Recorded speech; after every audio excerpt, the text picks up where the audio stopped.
어? 이거 유성이네? 그 순간 시간이 멈췄습니다. 이주혁 회장의 심장이 순간 멎는 듯 했습니다. 3년 전 손자 유성이가 실종된 후로 그 어떤 실마리도 찾지 못했습니다. 그런데 방금 가정부의 딸이 자신의 손자를 아는 사람이라고 말한 것이었습니다.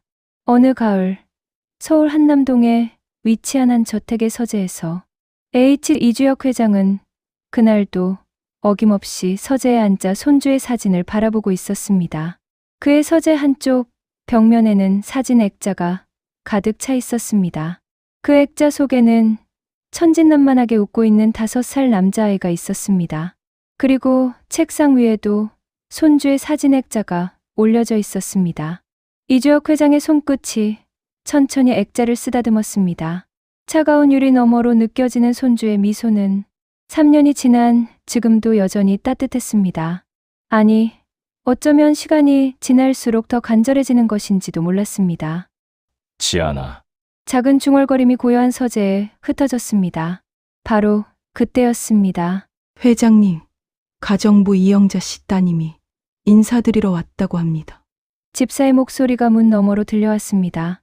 들어오라고 하게.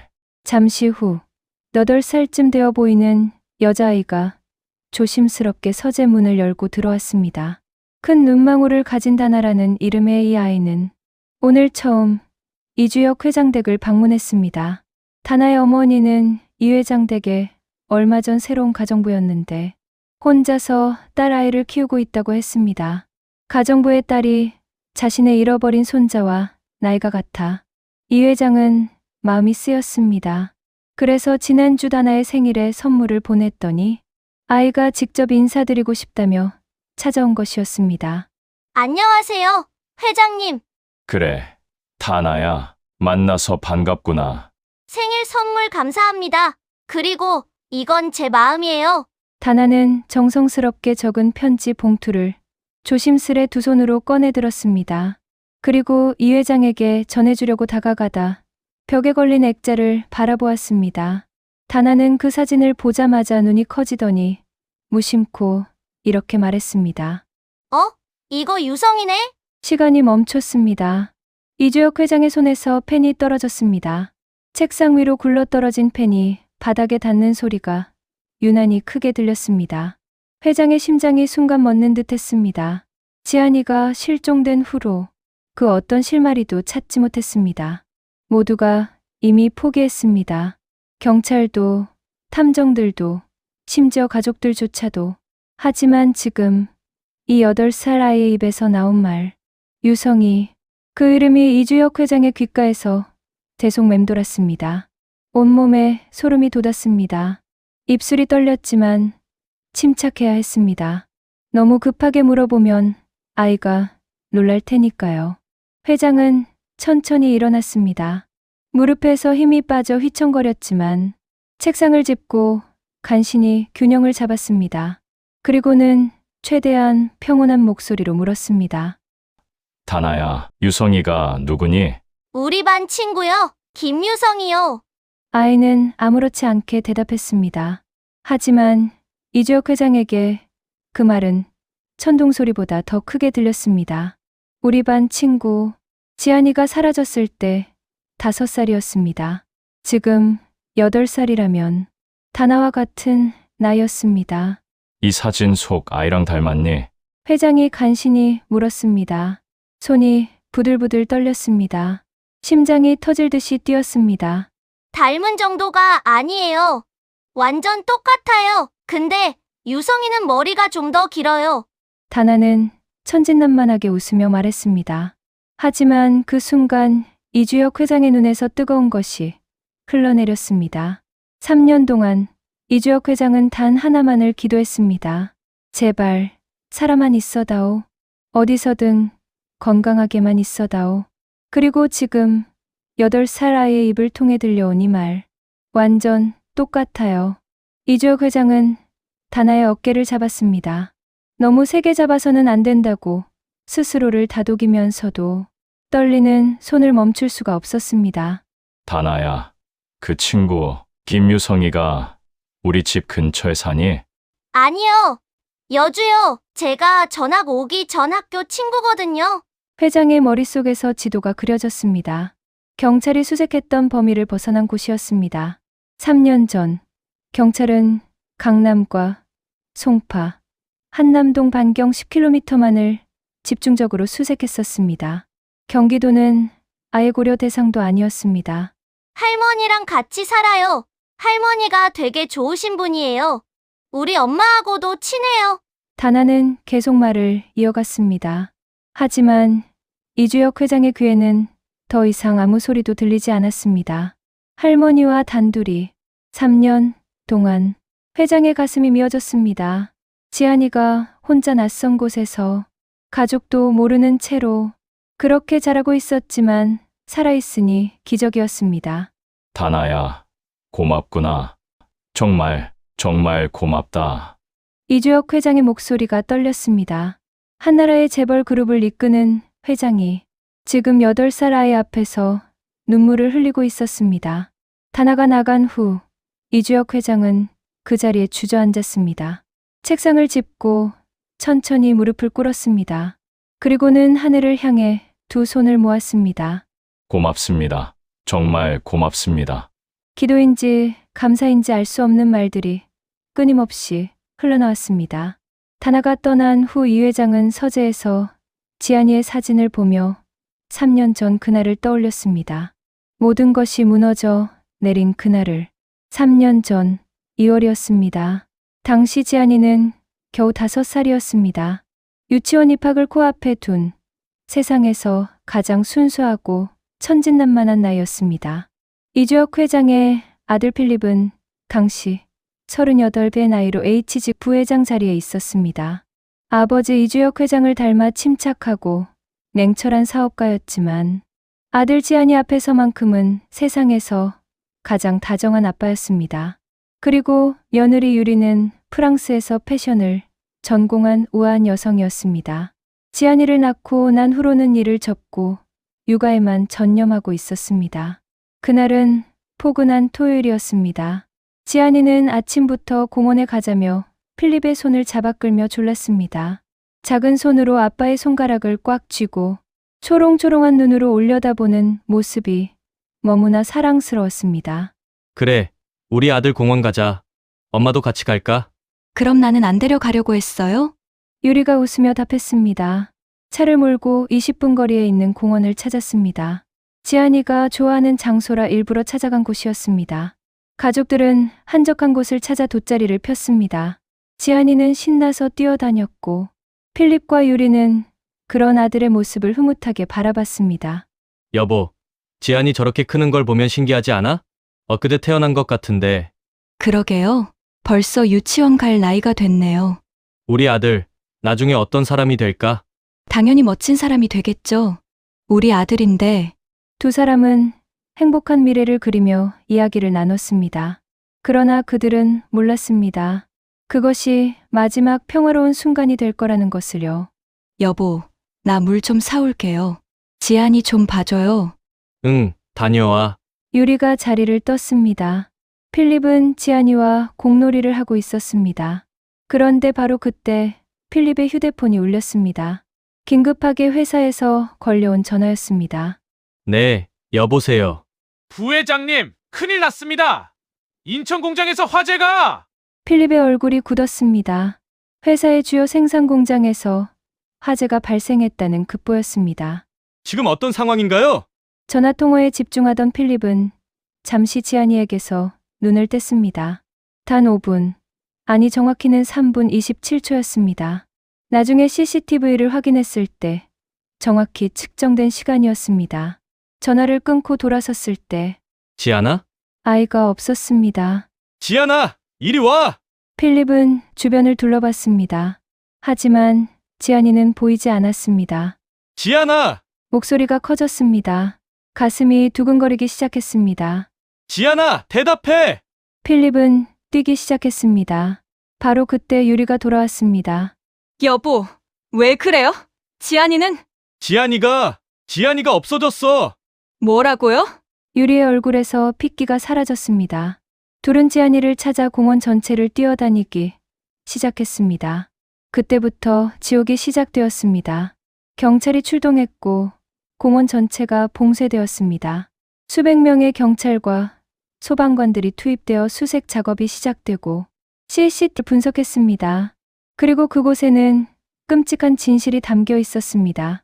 필립이 전화를 받던 그 시간, 전기자전거를 탄 두 남자가 지안이에게 접근했습니다. 그들은 아이에게 말을 걸었고 아이가 끄덕이자 곧바로 자전거에 지안이를 태웠습니다. 그리고 바로 그 자리를 빠져나온 그들은 준비해둔 검은색 승합차에 지안이를 태우고 사라졌습니다. 지안이가 자동차에 타기까지 걸린 시간은 불과 3분 남짓이었습니다. 전기, 자전거라 소리도 나지 않아 필립도 눈치채지 못한 것이었습니다. 유괴입니다. 경찰의 말이 필립과 유리에게 사형 선고처럼 들렸습니다. 범인들의 신원을 파악 중입니다. 차량 번호판도 확보했습니다. 곧 찾을 수 있을 겁니다. 하지만 그것은 희망 고문이었습니다. 차량은 도난 차량이었고 번호판도 위조된 것이었습니다.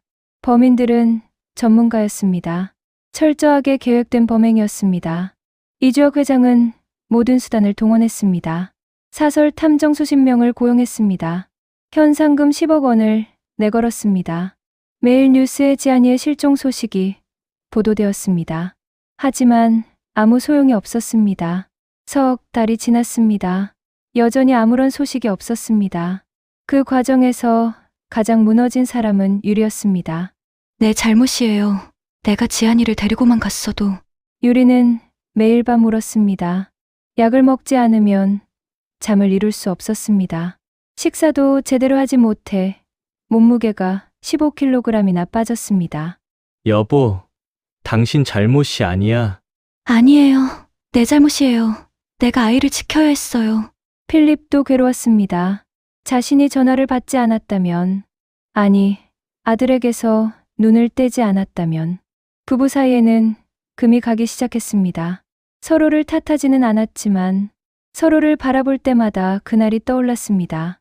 잃어버린 아들이 떠올랐습니다. 경찰 수사 결과를 말씀드리겠습니다. 6개월이 지난 후, 경찰이 최종 보고를 했습니다.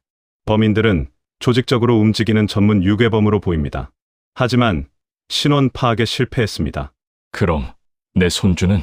이주혁 회장이 차가운 목소리로 물었습니다. 최선을 다했지만 죄송합니다. 경찰도 포기했습니다. 1년이 지났습니다. 유리는 더 이상 버틸 수 없는 상태가 되었습니다. 눈빛은 생기를 잃어가고 있었습니다. 가끔은 허공을 보며 지안이의 이름을 부르기도 했습니다. 지안아, 엄마 여기 있어. 엄마가 데리러 갈게. 필립은 아내가 점점 무너져가는 모습을 지켜볼 수밖에 없었습니다. 그러던 어느 날 유리의 부모님이 찾아왔습니다. 유리를 미국으로 데려가야겠네. 장모님은 울며 말했습니다. 이서방, 미안하네. 하지만 이러다 우리 딸이 죽을 것 같아. 이러다간. 장인어른도 고개를 숙이며 말했습니다. 유리가 어젯밤에 수면제를 과다 복용했네. 다행히 발견해서 응급실에 갔지만 더 이상 여기 두면 안 될 것 같아. 필립의 얼굴이 창백해졌습니다. 제가 더 잘 돌볼게요. 이서방도 바쁘고 힘들잖아. 회사 일도 해야 하고. 그리고 장모님은 조심스럽게 말을 이었습니다. 유리가 이서방을 볼 때마다 그날이 떠오른대. 지안이를 잃은 그날이. 그게 이서방 탓이 아니란 걸 머리로는 아는데 마음이 그걸 받아들이지 못한대. 필립은 아무 말도 할 수 없었습니다. 며칠 후 유리가 필립을 찾았습니다. 미국 가려고 해요. 엄마 아빠가 데려가시겠대요. 여기 있으면 미쳐버릴 것 같아요. 지안이 생각만 나고 나 혼자만 살아남은 것 같고 우리 애는 어떻게 지내는지조차 모르는데. 유리의 목소리는 떨렸습니다. 당신이 떠나면 나는 어떻게 해? 미안해요. 정말 미안해요. 그리고 유리는 잠시 말을 멈췄습니다. 그리고는 더 큰 용기를 내어 말했습니다. 이혼하고 싶어요. 뭐라고? 당신을 볼 때마다 그날이 생각나요. 공원에서의 그날, 우리가 행복했던 그 순간들, 그리고 지안이가 사라진 그 순간. 나는 당신을 원망하지 않아요. 진심이에요. 하지만, 유리의 눈에서 눈물이 흘러내렸습니다. 하지만 당신 곁에 있으면 나는 계속 무너질 것 같아요. 지안이 없는 이 집에서, 지안이 없는 우리 사이에서 나는 더 이상 버틸 수가 없어요. 필립은 아내를 붙잡고 싶었습니다. 하지만 유리의 눈빛을 보는 순간 그럴 수 없다는 것을 알았습니다. 그녀는 이미 한계에 다다른 상태였습니다. 알았어. 당신이 원한다면. 결국 이혼 서류에 도장이 찍혔습니다. 유리는 부모님이 계신 미국으로 떠났습니다. 공항에서 마지막으로 돌아본 유리의 얼굴을 필립은 평생 잊을 수 없을 것 같았습니다. 필립은 혼자 남았습니다. 이주혁 회장의 저택은 죽은 듯이 고요해졌습니다. 한때 지안이의 웃음소리로 가득했던 복도는 이제 텅 비어 있었습니다. 3년이 흘러 모두가 포기했지만 이주혁 회장만은 매일 밤 손주의 사진 앞에서 기도했습니다. 지안아, 어디 있니? 할아버지가 꼭 찾아줄게. 그리고 오늘 8살 소녀의 입을 통해 기적이 시작되었습니다. 이거 유성이네? 다나가 서재를 나간 후 이주혁 회장은 한참을 멍하니 있었습니다. 손이 떨렸습니다. 심장이 터질 듯이 뛰었습니다. 유성이, 여주. 그 이름과 장소를 입 밖으로 내뱉는 순간 3년간 억눌러왔던 감정들이 한꺼번에 밀려왔습니다. 무릎에 힘이 빠져 의자에 주저앉았습니다. 책상 위에 놓인 전화기를 바라봤습니다. 떨리는 손으로 내선 버튼을 눌렀습니다.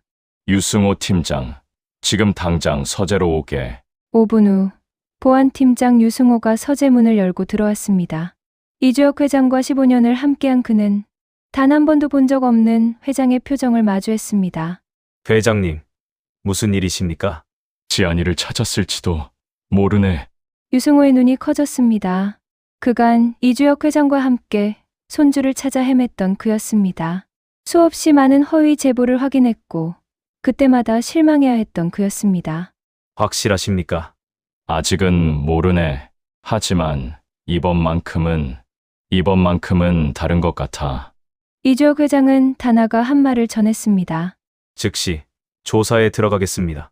하지만 조심하게. 만약 정말 지안이라면 아이에게 충격을 주어서는 안 돼. 그리고 이주혁 회장은 잠시 말을 멈췄습니다. 그 할머니에게도 감사한 마음을 가지게 3년 동안 우리 손주를 지켜주신 분이니까. 유승호는 고개를 끄덕였습니다.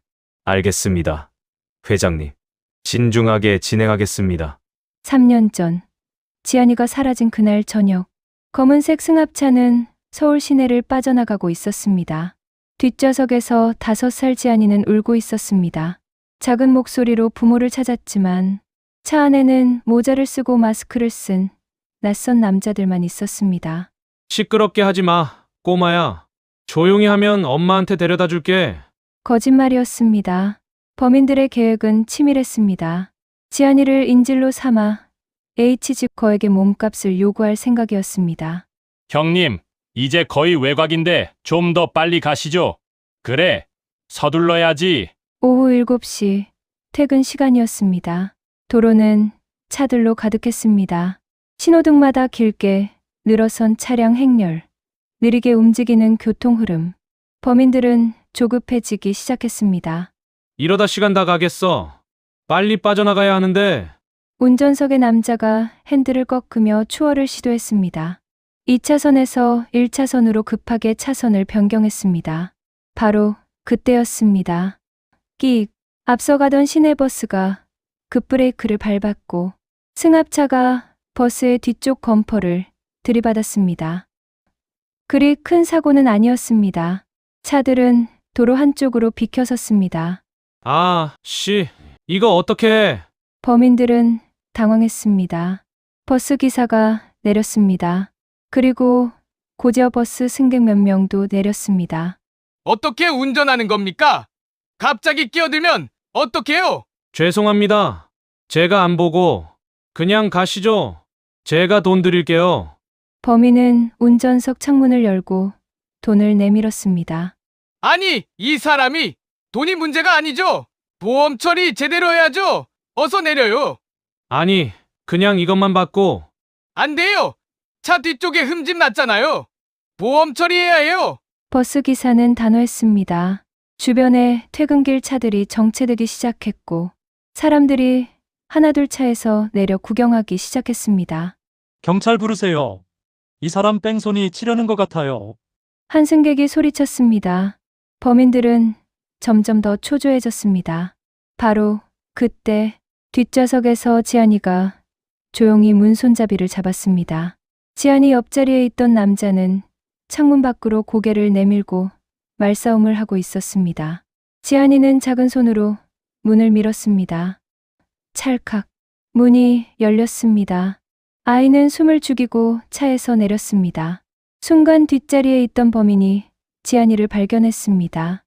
야! 누워! 그 소리를 들은 범인들이 지안이를 향해 달려들려고 했습니다. 하지만 버스 승객들이 그를 붙잡았습니다. 어딜 도망가려고? 우리가 그런 수법에 속을 줄 알아? 다른 승객들도 수상쩍게 바라봤습니다. 누가 경찰에 신고해줘요. 이 사람들 이상해요. 버스 기사가 소리쳤습니다. 그 사이 지안이는 인도로 올라가 도망치기 시작했습니다. 저 애 잡아! 범인들이 쫓아가려고 했지만 여러 명의 승객들이 그들을 붙잡았습니다. 놔요! 혼란 속에서 지안이는 인도를 따라 정신없이 달렸습니다. 뒤에서 어른들의 소리가 들렸지만 아이는 멈추지 않았습니다. 숨이 찼지만 계속 달렸습니다. 그리고 저 멀리 버스 정류장이 보였습니다. 마침 버스가 섰습니다. 지안이는 버스로 뛰어올랐습니다. 꼬마야 어디 가니? 버스 기사가 물었지만 아이는 대답하지 않았습니다. 그저 뒷좌석으로 달려가 몸을 숨겼습니다. 어른은 어디 있어? 하지만 퇴근 시간이라 버스는 금방 사람들로 가득 찼습니다. 버스 기사는 더 이상 신경 쓰지 않았습니다. 어차피 어린이는 요금이 무료였고 아마 부모님이 어딘가에 타고 있을 거라고 생각했습니다. 버스가 출발했습니다. 지안이는 뒷좌석에 웅크리고 앉아 창밖을 바라봤습니다. 무서웠습니다. 나쁜 사람들이 쫓아올까봐 두려웠습니다. 집에 가고 싶었지만 집이 어딘지 몰랐습니다. 버스는 계속 달렸습니다. 시내를 벗어나 외곽으로, 그리고 점점 더 멀리. 지안이는 지쳐서 잠이 들었습니다. 얼마나 시간이 흘렀을까요? 종점입니다. 모두 내리세요. 버스 기사의 목소리에 지안이가 눈을 떴습니다. 주변을 둘러보니 버스 안에는 사람이 거의 없었습니다. 버스 기사는 화장실이 급한지 후다닥 어디론가 달려갔고 지안이는 비틀거리며 일어났습니다. 머리가 아팠습니다. 몸이 무거웠습니다. 버스에서 내리자 낯선 풍경이 펼쳐졌습니다. 시골 마을 같았습니다. 작은 건물들, 좁은 도로, 논밭. 지안이가 어리둥절하고 있던 바로 그때 버스에서 함께 내린 할머니가 지안이를 발견했습니다. 정옥분 할머니였습니다. 어머, 얘가 혼자네. 얘야, 어른은 어디 계시니? 할머니가 다가와 물었지만 지안이는 대답하지 못했습니다. 그저 멍하니 할머니를 바라볼 뿐이었습니다. 얘야, 괜찮니? 안색이 안 좋은데. 할머니가 아이의 이마에 손을 대보니 열이 있었습니다. 어머, 열이 나네. 어디 아파? 지안이의 눈에서 눈물이 흘러내렸습니다. 얘야, 엄마가 어디 계셔? 집이 어디니? 하지만 아이는 그저 울기만 했습니다. 정옥분 할머니는 주변을 둘러봤습니다. 저녁 9시가 넘은 버스 종점은 한산했습니다. 이 시간에 이렇게 어린애가 혼자. 할머니는 고민했습니다. 경찰서에 데려가야 할까? 하지만 지금 시간에 경찰서까지 가기엔 너무 멀었습니다. 게다가 아이가 아파 보였습니다. 얘야, 할머니 집에서 오늘 하룻밤 자고 내일 아침에 경찰서 가자. 지안이는 고개를 끄덕였습니다. 할머니는 작은 몸에 지안이를 업었습니다. 우리 집이 여기서 좀 걸어야 하는데 괜찮겠니? 하지만 지안이는 이미 할머니 등에서 다시 잠들어 있었습니다. 할머니는 천천히 집으로 향했습니다. 이 추운 날씨에 얼마나 무서웠을까. 할머니의 목소리는 안타까움으로 가득했습니다. 할머니는 따뜻한 방에 지안이를 눕혔습니다. 이불을 덮어주고 미지근한 물수건으로 얼굴을 닦아주었습니다. 할머니가 내일 경찰서에 데려다 줄게. 엄마 아빠가 찾으러 오실 거야. 하지만 지안이는 깊은 잠에 빠져 있었습니다. 그날 밤 지안이는 악몽을 꾸었습니다. 나쁜 사람들, 검은 차, 무서운 목소리들. 지안이는 잠결에 신음소리를 냈습니다. 할머니는 밤새 지안이 곁을 지켰습니다. 다음 날 아침 지안이가 눈을 떴습니다. 낯선 방, 낯선 천장, 낯선 냄새. 깨어났구나. 어제 기억나니? 할머니가 다가와 물었습니다. 지안이는 천천히 고개를 저었습니다. 집이 어디니? 지안이는 생각해 보려고 했습니다. 하지만 머릿속이 하얗게 비어있는 것 같았습니다. 모르겠어요. 그럼 이름이 뭐니? 이름도 모르겠어요. 할머니의 표정이 굳어졌습니다. 어제 무슨 일이 있었니? 왜 혼자 버스를 타고 있었어? 지안이는 눈을 감고 기억을 더듬어 보려고 했습니다. 무서운 사람들, 검은 차, 공원. 하지만 그 이미지들이 선명하게 떠오르지 않았습니다. 마치 깨진 유리 조각처럼 흩어져 있었습니다. 무서웠어요. 그리고 더 이상 말을 잇지 못했습니다. 극심한 공포와 스트레스, 낯선 환경에서의 긴 이동, 그 모든 것이 5살 아이의 마음을 압도해버렸습니다. 기억이 단절되어 버린 것이었습니다. 정옥분 할머니는 아이를 병원에 데려갔습니다. 몸은 큰 이상은 없는데 심한 스트레스성 기억상실 같습니다. 어린아이의 경우 극심한 공포를 겪으면 이런 증상이 나타날 수 있어요. 의사의 진단이었습니다. 언제 기억이 돌아올까요? 확실하지 않습니다. 며칠 만에 돌아올 수도 있고 몇 년이 걸릴 수도 있습니다. 심한 경우에는 의사는 말을 잇지 않았습니다. 할머니는 경찰서에 신고했습니다. 경찰이 조사했습니다. 실종 아동 데이터베이스를 뒤졌습니다. 하지만 일치하는 케이스를 찾지 못했습니다. 왜일까요? 지안이는 서울 근교에서 실종된 것으로 신고되었고 경찰은 서울 지역만을 집중 수색했기 때문입니다. 여주는 완전히 다른 방향이었습니다. 게다가 유괴범들은 그날 사고 현장에서 여러 목격자들에게 의심을 받자 황급히 도주했습니다. 경찰이 오기 전에 사라져 버렸던 것입니다. 그들이 탔던 차도 대포차였기에 범인은 잡을 수 없었습니다. 유괴범들은 더 이상 아이를 찾을 수 없었고 찾으려고도 하지 않았습니다. 할머니 집에 TV가 없었기 때문에 H집 손주 실종 사건도 한참 후에야 소문으로만 들었을 뿐이었습니다. 할머니가 유성이를 만난 지 벌써 2달이 지났습니다. 여전히 아이를 찾는 사람은 나타나지 않았습니다. 정옥분 할머니는 결심했습니다. 내가 이 아이를 키우겠어. 그렇게 3년이 흐른 지금 아이는 김유성이라는 이름으로 살고 있었습니다. 그리고 유성이는 이제 초등학교 1학년이 되었습니다. 여주의 작은 초등학교, 한 학년에 한 반밖에 없는 작은 학교였습니다. 유성아, 일어나야지. 학교 가자. 네, 할머니. 유성이는 눈을 비비며 일어났습니다. 작은 방, 오래된 옷장, 낡은 책상. 하지만 벽에는 유성이가 그린 그림들이 가득했습니다. 대부분 바다 그림이었습니다. 파란 물결, 하얀 파도, 그리고 모래사장. 왜 바다만 그리냐고 할머니가 물으면 유성이는 대답했습니다. 모르겠어요. 그냥 그리고 싶어요. 바다가 자꾸 생각나요. 근데 할머니, 나 바다 가본 적 있어요? 글쎄, 할머니도 잘 모르겠구나. 할머니는 그럴 때마다 가슴이 아팠습니다. 이 아이의 기억 속 어딘가에 바다와 관련된 추억이 남아있는 것 같았습니다. 아침, 식탁은 소박했습니다. 된장찌개, 김치, 계란말이. 할머니의 적은 연금만으로 생활하기에 넉넉하지 않았지만 할머니는 유성이에게 늘 따뜻한 밥을 해주셨습니다. 할머니, 오늘 미술 시간에 가족 그림 그리래요. 그래. 그럼 할머니 그려줄 거야?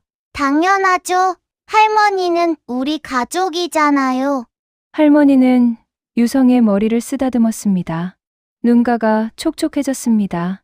학교에 가는 길, 유성이는 골목을 걸으며 생각했습니다.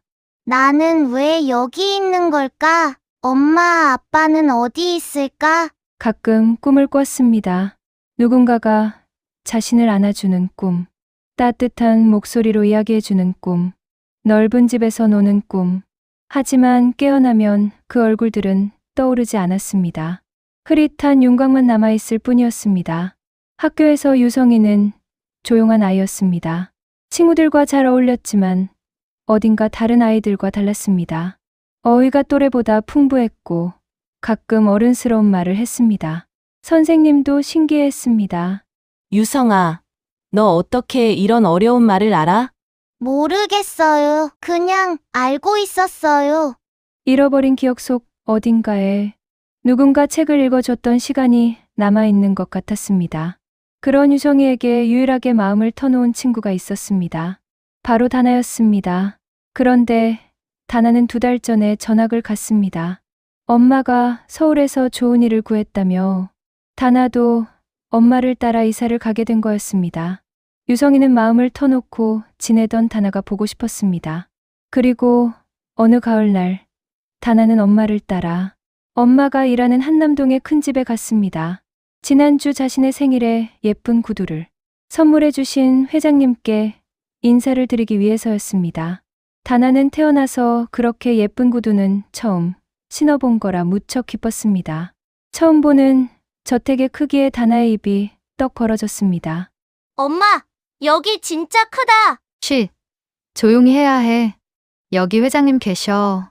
다나는 회장님께 감사 편지를 전해드리러 서재로 향했습니다.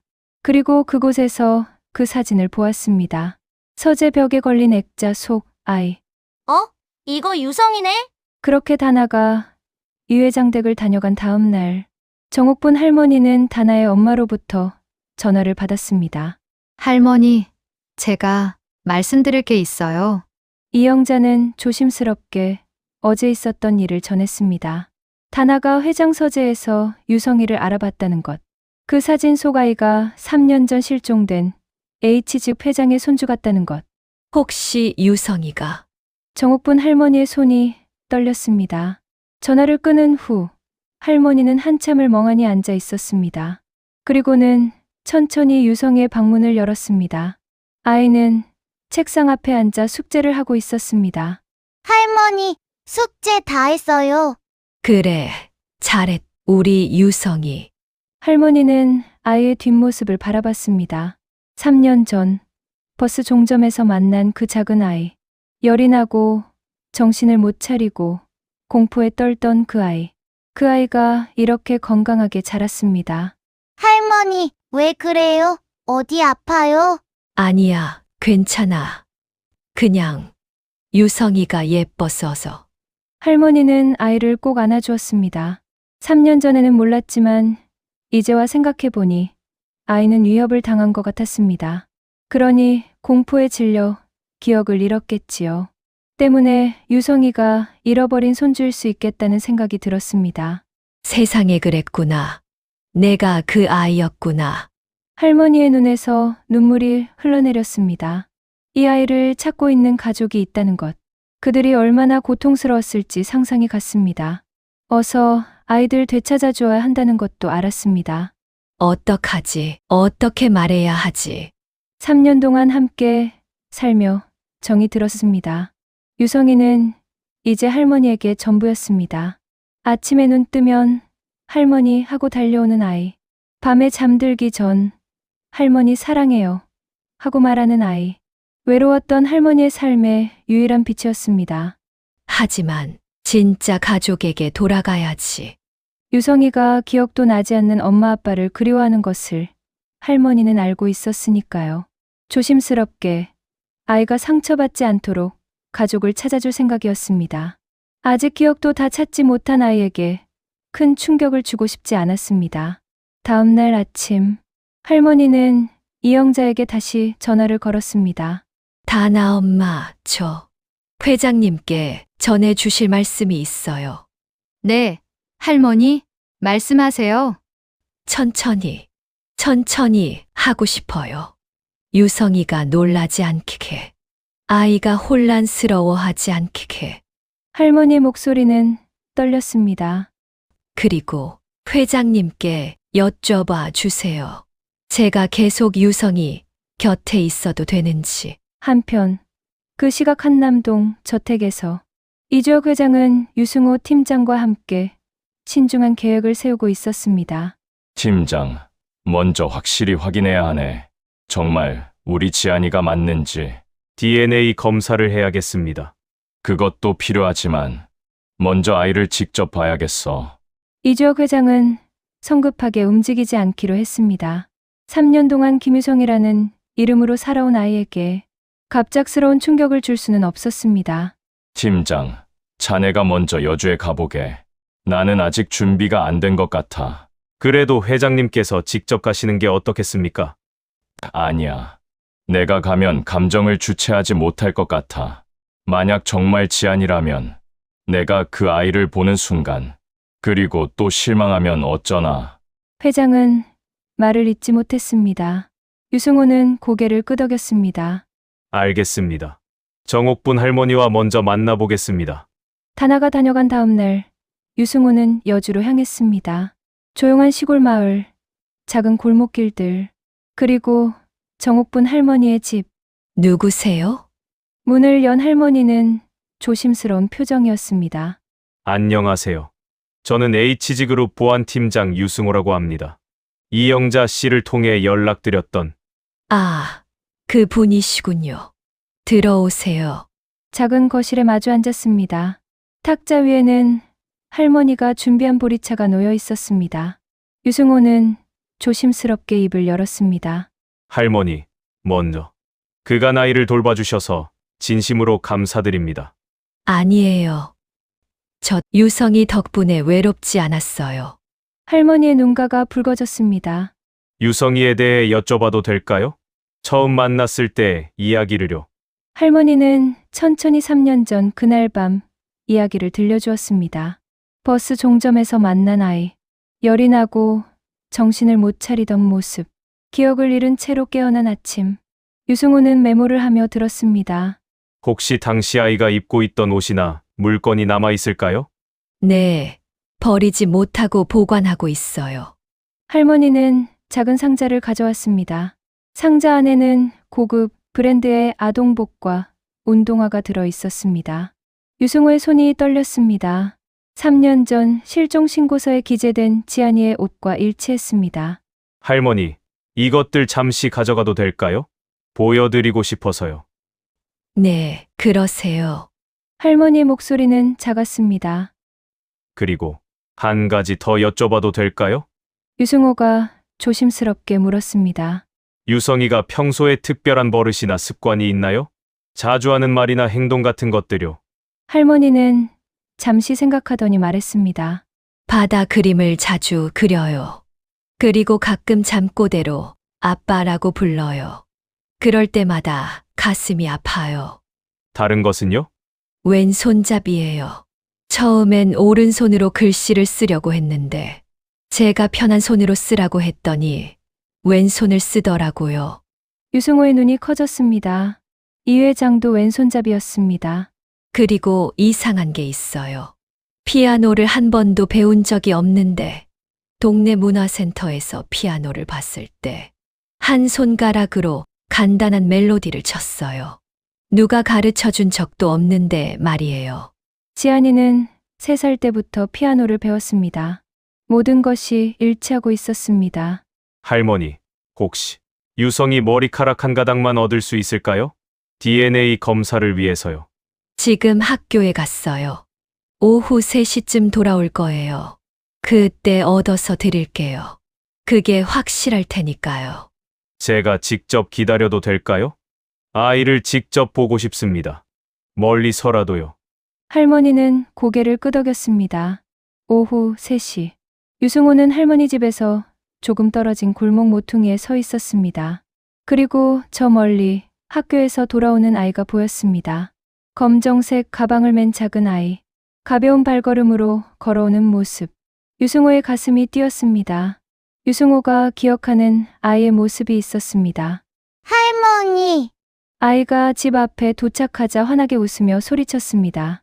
유성아, 다녀왔니? 학교에서 재미있었어. 네, 오늘 미술 시간에 선생님이 제 그림 칭찬하셨어요. 그래, 우리 유성이 잘했네. 할머니와 아이가 집 안으로 들어갔습니다. 유승호는 그 모습을 지켜보며 눈시울이 뜨거워졌습니다. 유승호는 핸드폰을 꺼내 조심스럽게 몇 장의 사진을 찍었습니다. 멀리서 아이가 알아차리지 못하도록.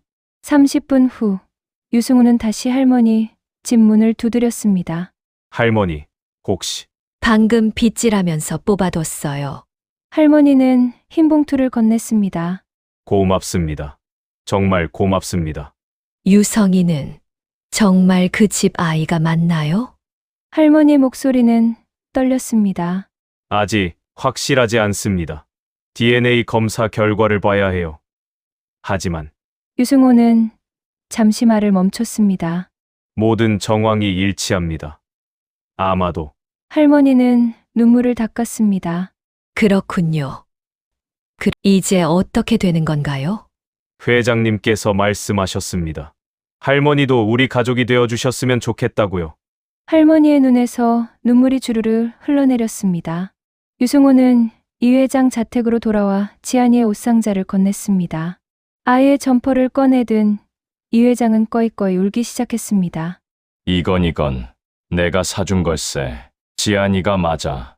지안이 거야. 회장님, 사진도 보내드렸습니다. 확인해 보시겠습니까? 이주혁 회장은 떨리는 손으로 핸드폰을 들었습니다. 그리고 거기에는 가방을 맨 아이가 환하게 웃고 있는 사진이 있었습니다. 지안이야. 지안이가 맞아. 회장의 눈에서 뜨거운 눈물이 흘러내렸습니다. 키도 많이 컸고 얼굴도 조금 변했지만 그 눈빛만은 여전히 똑같았습니다. 지금 당장 가야겠네. 지안이가 분명해. 벅차오르는 감정을 주체 못한 이 회장을 유승호가 말렸습니다. 옷은 누군가와 바뀔 수도 있습니다. 혹시 모르니 검사 결과까지 보고 가시죠. 그리고 유승호는 지안이와 이 회장의 머리카락, 그리고 이 필립의 칫솔을 모두 모아 DNA 검사를 그리고 이후로 결과가 나오는 날, 이주혁 회장은 서재에서 유승호의 전화를 기다리고 있었습니다. 1분 1초가 너무 길게 느껴지던 그 순간 전화벨이 울렸습니다. 회장님, 결과가 나왔나? 99.99% 일치합니다. 김유성은 지안이가 맞습니다. 이주혁 회장은 그 자리에 주저앉았습니다. 전화기를 떨어뜨릴 뻔했습니다. 회장님. 고맙네. 정말 고맙네. 회장의 목소리는 울먹였습니다. 그 모든 시간 동안 포기하지 않았던 것이 헛되지 않았습니다. 회장님, 이제 어떻게 하시겠습니까? 유승호의 목소리가 들렸습니다. 나도 가고 싶네. 아이를 보고 싶어. 그리고 전문가를 찾아보게. 아동심리 전문가. 이런 경우 어떻게 접근해야 하는지 조언을 구해야 할 것 같아. 이미 알아보고 있습니다. 서울대병원 정신건강의학과 서지영 교수님이 이 분야 최고라고 합니다. 좋아. 바로 연락해보게. 그리고 필립에게도 전화 넣어주게. 그 시각 필립은 회사 회의실에서 임원들과 회의 중이었습니다. 그때 비서가 조심스럽게 문을 두드렸습니다. 부회장님, 회장님께서 긴급히 전화 받으시라고. 지금 회의 중인데. 회장님께서 꼭 지금 당장 받으라고 하셨습니다. 필립의 표정이 굳어졌습니다. 아버지가 회의 중에 전화하라고 한 것은 처음이었습니다. 잠깐만 실례하겠습니다. 필립은 회의실을 나와 복도에서 전화를 받았습니다. 아버지, 무슨 일이십니까? 필립아. 전화기 너머로 들려온 아버지의 목소리는 떨리고 있었습니다. 아버지, 어디 편찮으세요? 아니야. 필립아, 이주혁 회장은 잠시 말을 잇지 못했습니다. 지안이를 찾았다. 순간 필립의 세상이 멈췄습니다. 전화기를 떨어뜨릴 뻔했습니다. 다리에 힘이 빠져 복도 벽에 등을 기댔습니다. 뭐라고 하셨습니까? 필립의 목소리는 떨렸습니다. 지안이가 살아있어. 여주에서 어떤 할머니와 함께 살고 있었어. 정말입니까? DNA 검사 결과가 나왔어. 99점. 일치해. 우리 지안이가 맞아. 필립은 그 자리에 주저앉았습니다. 복도 바닥에 털썩 앉아 전화기를 꽉 쥐었습니다. 눈에서 눈물이 쏟아졌습니다. 아버지. 말이 나오지 않았습니다. 3년 동안 죽었다고 생각했던 아들이 살아 있었습니다. 매일 밤 꿈에서 봤던 그 아이가 지금 어딘가에서 숨쉬고 있었습니다. 필립아, 울지 마. 이제 울지 마. 하지만 아버지의 목소리도 울고 있었습니다. 지안이는 어떻게 지내고 있습니까? 필립이 간신히 물었습니다. 건강하게 잘 자라고 있어. 김유성이라는 이름으로 살고 있는데 정옥분이라는 할머니가 3년 동안 돌봐주셨어. 할머니요? 그래, 나도 내일 직접 가볼 거야. 너도 같이 가자. 필립은 잠시 생각했습니다. 가고 싶었습니다. 당장 달려가서 아들을 안아주고 싶었습니다. 하지만 아버지, 저는 조금 기다리겠습니다. 제가 준비가 안 된 것 같습니다. 지안이 앞에 서면 제가 감정을 주체하지 못할 것 같아서요. 필립의 목소리는 떨렸습니다. 아버지, 지안이가 저를 기억할까요? 필립이 조심스럽게 물었습니다. 유승호 팀장 말로는 기억상실이라고 하더구나. 3년 전 일을 기억하지 못한대. 그렇군요. 필립의 가슴이 아팠습니다. 아들이 자신을 기억하지 못한다니. 하지만 괜찮아, 필립아. 천천히 기억을 되찾을 수 있을 거야. 서지영 교수님이라고 아동심리 전문가분이 도와주실 거야. 네, 아버지. 그리고 필립은 목이 메었습니다. 아버지, 정말 고맙습니다. 지안이를 찾아주셔서 정말. 뭘, 내 손주인데, 우리 지안이인데. 두 사람은 한참을 말없이 전화기를 붙잡고 있었습니다. 서로의 울음소리만 들리는 침묵이었습니다. 아버지, 제가 유리에게 연락해 보겠습니다. 그래, 그래라. 유리 놀라지 않게 잘 말해주거라. 네, 그리고 아버지, 내일 여주에서 찍은 사진 좀 보내주시겠습니까? 물론이지. 마음은 내일 당장 데려오고 싶구만. 전화를 끊은 후 필립은 움직일 수 없었습니다. 눈물이 자꾸 흘러 콧물까지 흐르고 있었습니다. 비서가 걱정스러운 얼굴로 다가왔습니다. 부회장님, 괜찮으십니까? 괜찮아. 필립은 천천히 일어났습니다. 회의는 오늘 여기까지만 하겠다고 전해줘. 급한 일이 생겨서. 알겠습니다.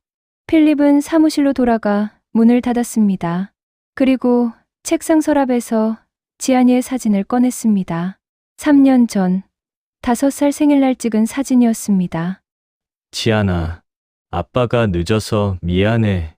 정말 미안해. 필립은 사진을 가슴에 안고 한참을 울었습니다. 검사 결과를 보고 유승우는 다시 여주로 향했습니다.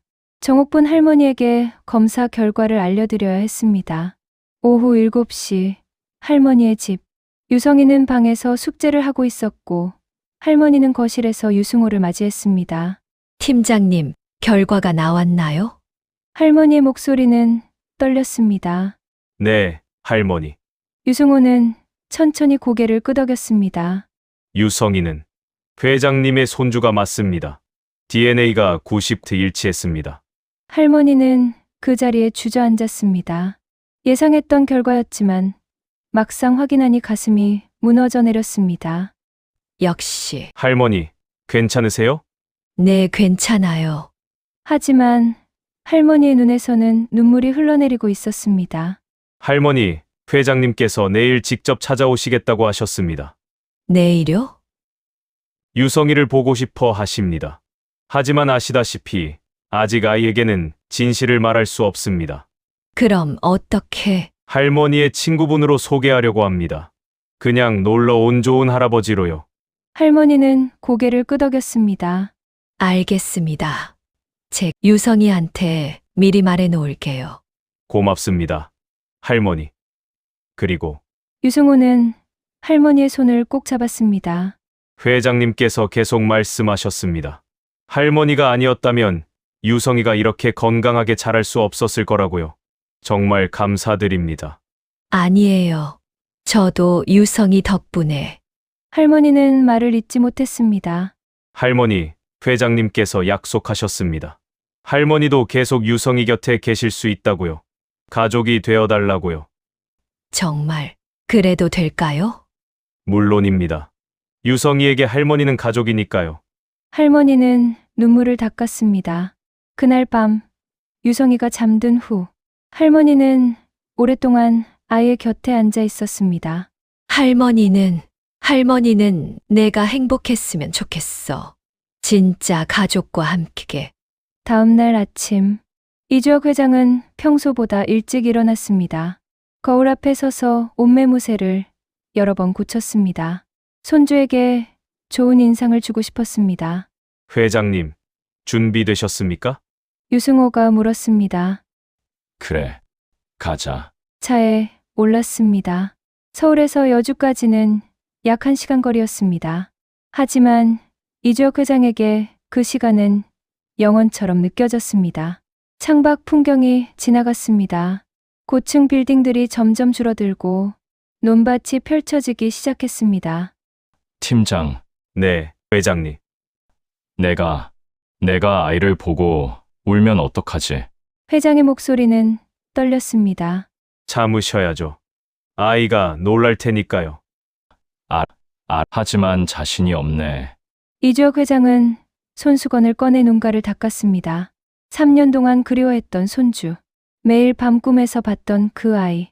이제 곧 만날 수 있다는 것이 믿기지 않았습니다.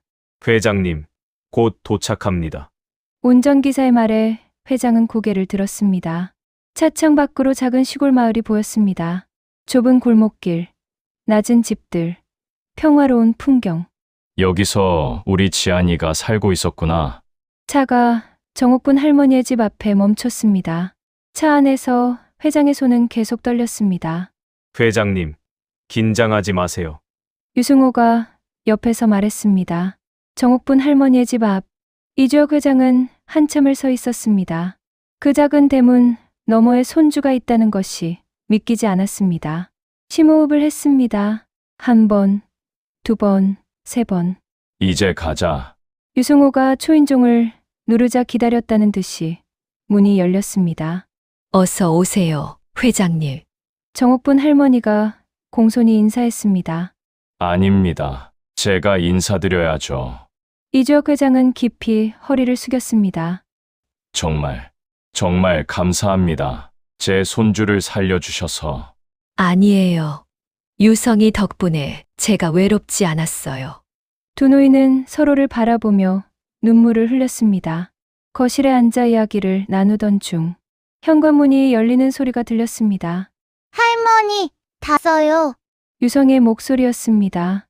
이주혁 회장의 심장이 멎는 듯했습니다. 3년 만에 듣는 손주의 목소리. 유성아, 여기 와봐. 할머니 친구분이 오셨어. 유성이가 거실로 들어왔습니다. 그리고 낯선 할아버지를 보고 잠시 멈췄습니다. 이주혁 회장은 유성이를 보는 순간 눈물이 쏟아질 것 같았습니다. 눈물을 참기 위해 혀를 꽉 깨물었습니다. 안녕, 유성아. 나는 할머니 친구 이주혁이라고 해. 할머니가 너 이야기를 많이 해주셔서 궁금해서 왔어. 최대한 부드럽고 따뜻한 목소리로 말했습니다. 안녕하세요. 유성이는 조금 수줍어하며 인사했습니다. 학교에서 재미있었니? 네, 오늘 체육 시간에 달리기 했어요. 그래, 우리 유성이가 빨랐겠네. 해에 2등 했어요. 아이는 금방 경계를 풀고 이야기하기 시작했습니다. 이주혁 회장은 손주의 모든 말 한마디를 귀담아 들었습니다. 계속 이야기를 나누고 싶었습니다. 안아주고 싶었습니다. 너는 내 손주야라고 말하고 싶었습니다. 하지만 참았습니다. 유성아, 할아버지가 다음에 또 놀러 와도 될까? 네, 할아버지 좋아요. 아이는 환하게 웃었습니다. 그 미소를 보는 순간 이주혁 회장은 가슴이 터질 것 같았습니다. 집을 나서며 회장은 할머니에게 말했습니다. 정말 감사합니다. 앞으로 자주 찾아뵙겠습니다. 네, 회장님. 당장이라도 데려가고 싶으시겠지만 조금만 기다려주세요. 우리 아이가 살아왔는데 기다리는 것은 아주 쉽지요. 그리고 할머니니, 회장이 할머니의 손을 꼭 잡았습니다. 여사님도 우리 가족입니다. 절대 잊지 마세요.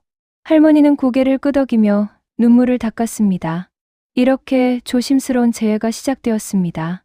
그리고 서지영 교수도 할머니의 도움을 받아 정기적으로 유성이를 만나기로 했습니다. 모두가 한 가지 목표를 위해 움직였습니다.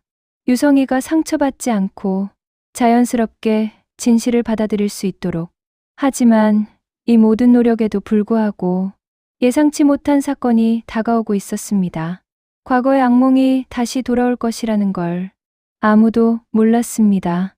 검사 결과가 나온 그 주 토요일, 이주혁 회장은 아들 필립을 데리고 여주로 향했습니다. 아버지, 제가 괜찮을까요? 필립의 목소리는 떨렸습니다. 괜찮아. 넌 아빠니까. 하지만 지안이는 저를 기억하지 못할 텐데요. 지금은 그래. 하지만 언젠가는 기억할 거야. 차 안은 침묵으로 가득했습니다. 필립은 창밖을 바라보며 3년 전을 떠올렸습니다.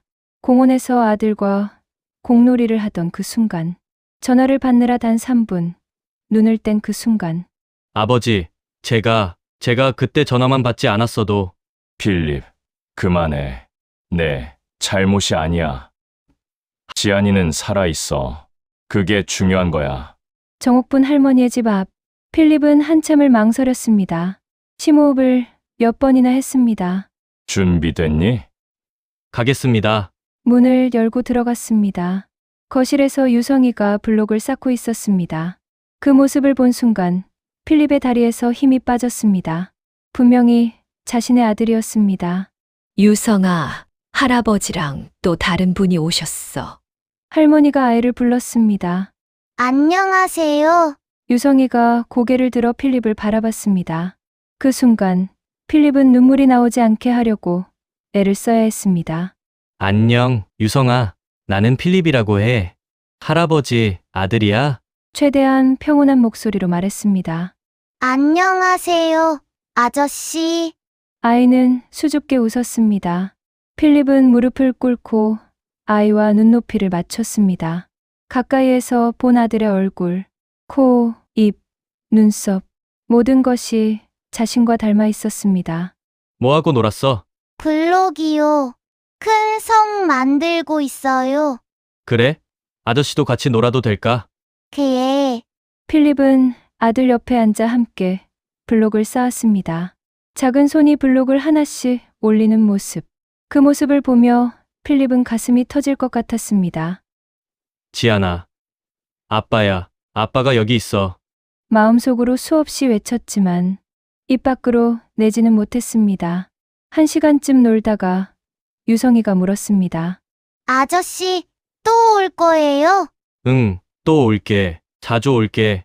약속이에요. 아이가 새끼손가락을 내밀었습니다. 필립은 떨리는 손으로 아이의 작은 손가락을 잡았습니다. 집을 나서며 필립은 아버지에게 말했습니다. 아버지, 당장이라도 집으로 데려가고 싶은 걸 참느라 힘들었어요. 너무 애 같아요. 나도 그래. 우리 조금만 참자. 그리고 이제 유리에게도 알려야겠습니다. 지안이가 살아있다는 걸. 벌써 알고 있을 거야. 네. 내가 연락했어. 유리 부모님께.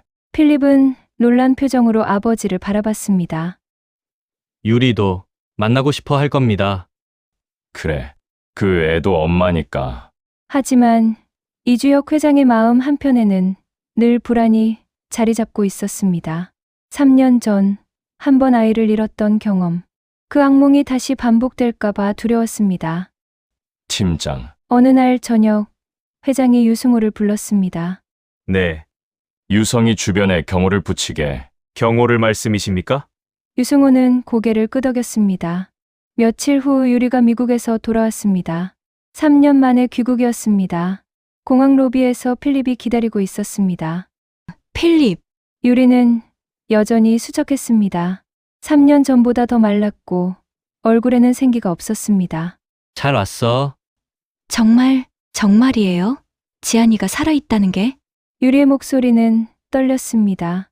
응, 정말이야. 여주에서 할머니와 함께 살고 있어. 사진 좀 보여줘요. 필립은 핸드폰을 꺼내 유성이의 사진을 보여줬습니다. 유리는 그 사진을 보는 순간 그 자리에 주저앉아 울기 시작했습니다. 지안아, 우리 지안이. 공항 한복판에서 유리는 소리내어 울었습니다. 참아왔던 모든 것이 한꺼번에 쏟아졌습니다. 필립은 유리를 안아주었습니다. 미안해. 정말 미안해. 아니야, 당신 잘못이 아니에요. 같이 가자. 지안이한테. 하지만 지안이가 날 기억할까요? 몰라. 기억상실이라고 했어. 하지만 엄마니까 언젠가는 기억할 거야. 유리는 눈물을 닦았습니다. 어디예요? 당장 가고 싶어요. 우리 천천히 하자. 아이가 놀랄 수 있어. 그래, 알았어요. 유리의 눈은 눈물로 얼룩졌지만 기쁨이 들어차고 있었습니다. 하지만 평화는 오래가지 않았습니다. 어느 평일 오후, 유성이는 학교에서 돌아오는 길이었습니다. 책가방을 메고 가벼운 발걸음으로 평소처럼 골목길을 걷고 있었습니다. 집이 코앞이었습니다. 하지만 유성이는 몰랐습니다.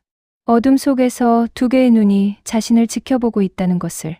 골목 모퉁이에 숨어있던 검은 옷을 입은 남자 2명. 3년 전 유괴 사건의 범인들이었습니다. 저 애가 맞아. HG그룹 손주. 철. 어차피 혼자잖아. 지금 잡자. 두 남자가 움직이기 시작했습니다. 유성이가 집 대문이 보이는 골목을 들어갈 때 얘야. 갑자기 뒤에서 남자의 목소리가 들렸습니다. 유성이가 뒤를 돌아봤습니다. 낯선 남자 2명이 빠르게 다가오고 있었습니다. 잠깐만. 우리 좀. 본능적으로 위험을 느낀 유성이가 뛰기 시작했습니다. 잡아. 한 남자가 유성이의 팔을 잡으려고 손을 뻗었습니다. 바로 그 순간 거기 멈춰. 골목 양쪽에서 여러 명의 남자들이 튀어나왔습니다. HG 경호원들이었습니다. 뭐? 유괴범들은 놀라서 뒤로 물러섰습니다. 손 떼. 경호원 한 명이 유성이를 낚아챘던 남자의 팔을 비틀었습니다. 도망쳐. 다른 한 명이 달아나려고 했지만 이미 골목 출구는 막혀 있었습니다.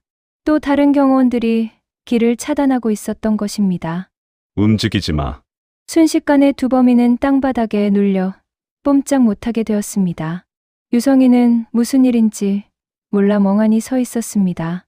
유성이, 괜찮니? 한 경호원이 다정하게 물었습니다. 예, 그런데 아저씨들은 누구세요? 우리는 너를 지키는 사람들이야. 이주혁 할아버지가 보내셨어. 그때 검은 승용차 한 대가 급히 도착했습니다. 유승호가 차에서 내렸습니다. 유성이, 괜찮니? 예, 근데 무슨 일이에요? 나쁜 사람들이 너를 데려가려고 했어. 하지만 이제 괜찮아. 우리가 잡았으니까. 유승호는 범인들을 바라보며 차갑게 말했습니다. 경찰에 연락했나? 네, 곧 도착합니다. 5분 후 경찰차가 도착했습니다. 범인들은 수갑이 채워져 연행되었습니다. 놔. 조용히 해. 너희는 체포됐어. 유괴 미수와 아동 학대 혐의로. 그날 저녁 경찰서. 유승호와 이주혁 회장이 참관하는 가운데 범인들이 조사를 받았습니다. 범인은 모든 것을 털어놓았습니다. 3년 전 유괴 계획, 교통사고로 실패한 것, 최근 지안이가 살아있다는 소문을 듣고 다시 시도한 것. 경찰은 즉시 유괴범들을 긴급 체포했습니다. 범인들은 다른 범죄에도 연루되어 가중처벌을 받았습니다. 한 달 후 법원은 범인들에게 징역 17년을 선고했습니다. 유괴교사, 유괴미수, 아동학대, 살인미수 등 여러 혐의가 인정되었습니다. 한편 유괴가 일어난 당일 정옥분 할머니는 유승우로부터 모든 이야기를 들었습니다. 그러니까 회장님께서 이미 경호원을 붙여놓으셨다는 말씀이세요? 네, 할머니. 혹시 모를 위험에 대비해서요. 그렇군요. 제가 몰랐네요.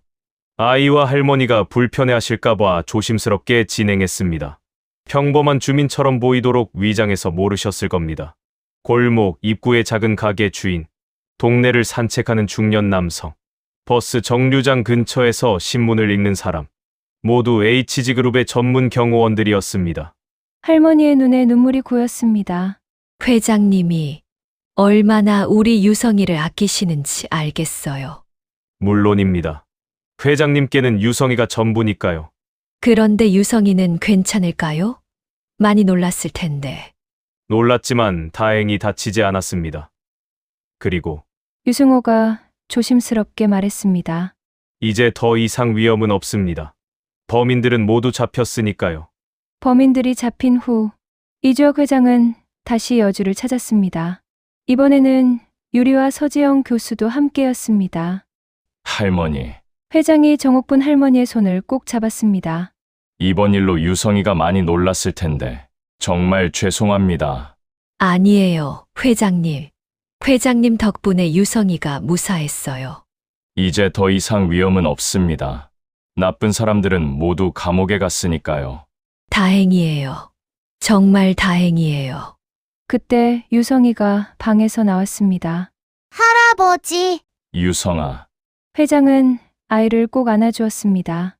이번에는 참지 않았습니다. 무서웠지. 정말 미안해. 괜찮아요. 아저씨들이 지켜줬어요. 그래, 다행이야. 정말 다행이야. 회장의 눈에서 눈물이 흘러내렸습니다. 유리도 조심스럽게 다가왔습니다. 유성이를 처음 보는 순간이었습니다. 3년 만에 보는 아들. 안녕, 유성아. 유리의 목소리가 갈라졌습니다. 안녕하세요. 누구세요? 나는 유리는 말을 잇지 못하고 눈물만 흘렸습니다. 서지영 교수가 옆에서 부드럽게 말했습니다. 유성아, 이제 너한테 정말 중요한 이야기를 해줄 거야. 무슨 이야기요? 앉아서 들어줄래? 할머니도 옆에 있어 주실 거야. 모두가 거실에 둘러앉았습니다. 이주혁 회장, 필립, 유리, 정옥분 할머니, 서지영 교수, 그리고 중앙에 유성이가 앉아 있었습니다. 아이는 긴장한 표정이었습니다. 유성아, 사실은 교수가 천천히 조심스럽게 이야기를 시작했습니다. 3년 전 일, 유괴 사건, 기억상실, 그리고 진실. 이 할아버지가 너희 진짜 할아버지야. 그리고 이 아저씨는 너희 아빠고. 교수가 유리를 가리켰습니다. 이분은 너희 엄마야. 유성이는 놀란 표정으로 모두를 바라봤습니다. 그리고 진짜 이름은 지안이야. 순간 유성이의 머릿속에서 뭔가 터지는 느낌이 들었습니다. 흐릿했던 기억들이 조각조각 떠올랐습니다. 공원, 공놀이, 아빠의 목소리, 엄마의 미소. 유성이가 필립을 바라봤습니다. 아빠야, 지안아. 필립의 눈에서 눈물이 흘러내렸습니다. 엄마. 유리를 보며 유성이가 물었습니다. 지안아, 우리 아들. 유리는 더 이상 참지 못하고 유성이를 안아주었습니다. 미안해, 정말 미안해. 엄마가 너를 지키지 못해서. 유성이도 울기 시작했습니다. 왜 우는지 정확히는 몰랐지만 가슴 속에서 뜨거운 것이 올라왔습니다. 그 자리에 있던 모두 울고 있었습니다. 가족의 그 긴 여정이 드디어 끝났습니다. 진실을 알게 된 날부터 한 달이 지났습니다. 유성이, 아니, 이제는 이유성이라고 불리는 아이는 서지영 교수와 함께 매주 2번씩 상담을 받았습니다. 아이의 표정은 한 달 전보다 훨씬 밝아져 있었습니다. 처음 진실을 알았을 때는 혼란스러워했습니다. 자신이 누구인지, 어디에 속해 있는지 알 수 없었습니다. 하지만 시간이 지나면서, 그리고 주변 사람들의 사랑 속에서 아이는 조금씩 안정을 찾아갔습니다. 유성아, 네가 선택할 수 있어. 서지영 교수가 부드럽게 말했습니다. 지안이라는 이름으로 돌아갈 수도 있고 유성이라는 이름을 계속 쓸 수도 있어. 아이는 잠시 생각하더니 말했습니다. 저는 유성이가 좋아요. 할머니가 지어주신 이름이니까요. 별똥별처럼 할머니한테 왔다고. 아이의 눈에 눈물이 맺혔습니다. 그리고 학교 친구들도 저를 유성이로 알고 있어요. 다나도요. 그래, 좋은 선택이야. 서지영 교수가 아이의 머리를 쓰다듬었습니다. 그럼 이유성, 성은 원래대로 돌아가고 이름은 네가 선택한 거야. 예. 그로부터 일주일 후 서울 한남동 이주혁 회장의 저택. 큰 트럭 한 대가 대문 앞에 멈췄습니다. 정옥분 할머니의 짐을 실은 트럭이었습니다. 제가 정말 이사 가도 되는 건가요? 여주집 앞에서 할머니는 망설이고 있었습니다. 물론이죠. 할머니. 회장님께서 기다리고 계세요. 유승호가 환하게 웃으며 말했습니다. 할머니는 유성이에게 가장 중요한 분이에요. 당연히 함께 가셔야죠. 할머니의 눈에 눈물이 고였습니다. 유성이와 살았던 작은 집, 유성이와 함께 만들었던 추억들이 가득한 곳. 하지만 이제 새로운 곳에서 새로운 추억을 만들어갈 시간이었습니다. 할머니, 빨리 가요. 트럭에 탄 유성이가 손을 흔들었습니다. 그래, 가자. 우리 유성이. 한남동 저택의 넓은 대문이 열렸습니다. 이주혁 회장, 필립, 유리, 그리고 이영자와 다나가 모두 나와서 기다리고 있었습니다. 어서 오세요. 이주혁 회장이 정옥분 할머니를 맞이했습니다. 회장님, 이렇게 큰 집에. 이제 여사님 집이기도 합니다. 편히 지내세요. 고맙습니다. 정말 고맙습니다. 유성아. 다나가 유성이를 보고 달려왔습니다. 다나. 두 아이는 서로를 꼭 안았습니다. 유성아, 너 여기서 살게 된 거야? 응, 이제 여기가 우리 집이래. 와, 그럼 나 이제 맨날 놀러 올래? 그래. 두 아이의 웃음소리가 넓은 마당에 울려 퍼졌습니다. 유리는 그 모습을 보며 눈물을 닦았습니다. 여보, 정말 꿈만 같아요. 나도 그래. 우리 지안이가, 아니, 유성이가 돌아왔어. 필립이 유리의 어깨를 감싸 안았습니다. 유성이가 집으로 이사 온 그날 저녁 식사 시간. 긴 식탁에 모두가 둘러앉았습니다. 이영자와 다나도 함께 자리했습니다. 자, 다들 모였네요. 이주혁 회장이 잔을 들었습니다. 오늘은 정말 특별한 날입니다. 우리 가족이 모두 모인 날이니까요. 여사님, 그리고 영자씨, 다나, 여러분 모두 이제 우리 가족입니다. 회장의 눈에 눈물이 맺혔습니다. 3년 전 제가 손주를 잃었을 때 세상이 끝난 줄 알았습니다. 하지만 여기 계신 여러분 덕분에 우리 유성이가 돌아왔습니다. 여사님이 아니셨다면 유성이는 지금 여기 없었을 겁니다. 저희 가족의 은인이십니다.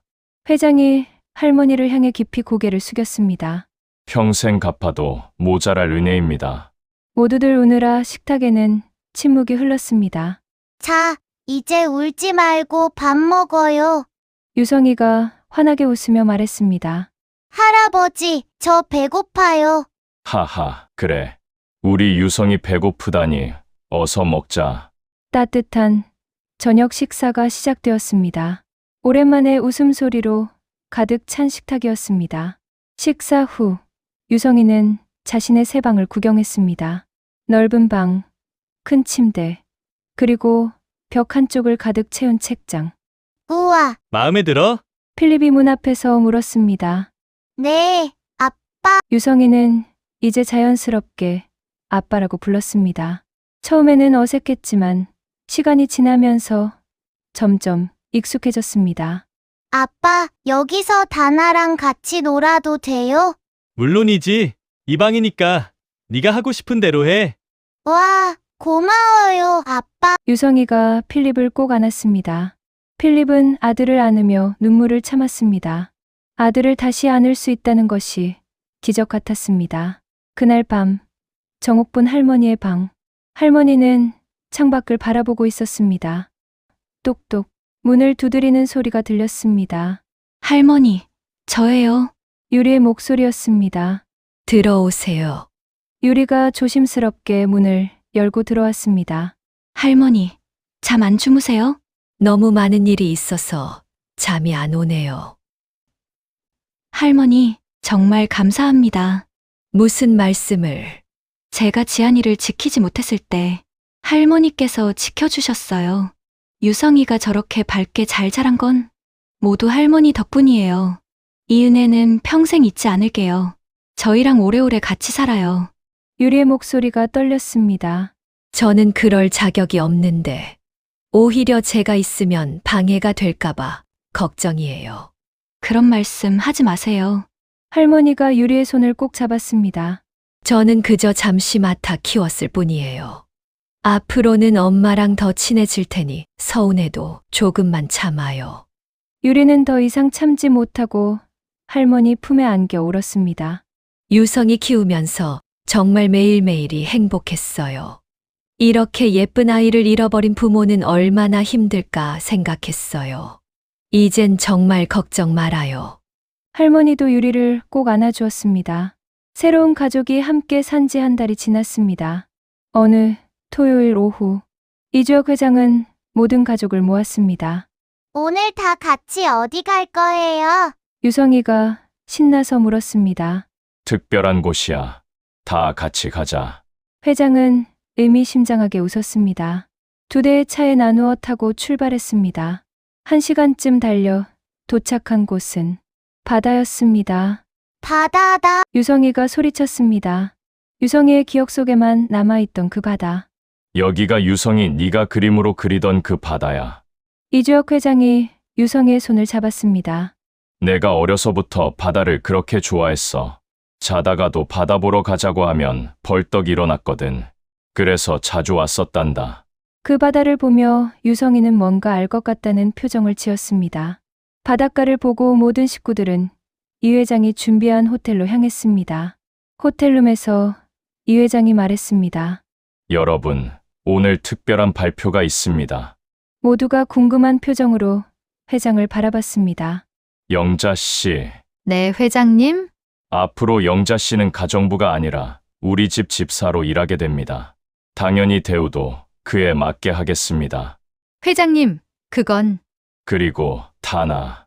회장이 다나를 바라봤습니다. 할아버지가 내 학비를 전액 지원할 거야. 유학까지.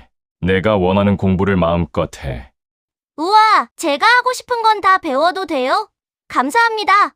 배우고 싶은 게 많았던 다나는 그 말에 무척 기뻐했고 이영자 씨의 눈에는 눈물이 고였습니다. 그리고 여사님은 지금처럼 저희와 계속 지내주시면 됩니다. 불편하시면 따로 집도 마련해 드리겠습니다. 여러분이 없었다면 제 손주를 되찾지 못했을 겁니다. 여러분은 제 은인이고 가족입니다. 유성이가 벌떡 일어나 회장에게 달려갔습니다. 할아버지. 그래, 우리 유성이. 저 정말 행복해요. 할아버지, 할머니, 아빠, 엄마, 다나, 영자 아주머니 모두 함께 있어서요. 회장은 손주를 꼭 안아주었습니다. 할아버지도 행복해. 정말로. 삶은 때로 우리에게 시련을 줍니다. 하지만 그 시련을 이겨내면 더 큰 행복이 기다리고 있습니다. 포기하지 마세요. 희망을 잃지 마세요. 기적은 믿는 자에게만 일어나는 것이 아닙니다. 기다리는 자에게, 사랑하는 자에게, 포기하지 않는 자에게 일어납니다. 이유성의 이야기가 여러분에게도 희망이 되기를 바랍니다. 여러분의 구독과 좋아요는 큰 힘이 됩니다. 감사합니다.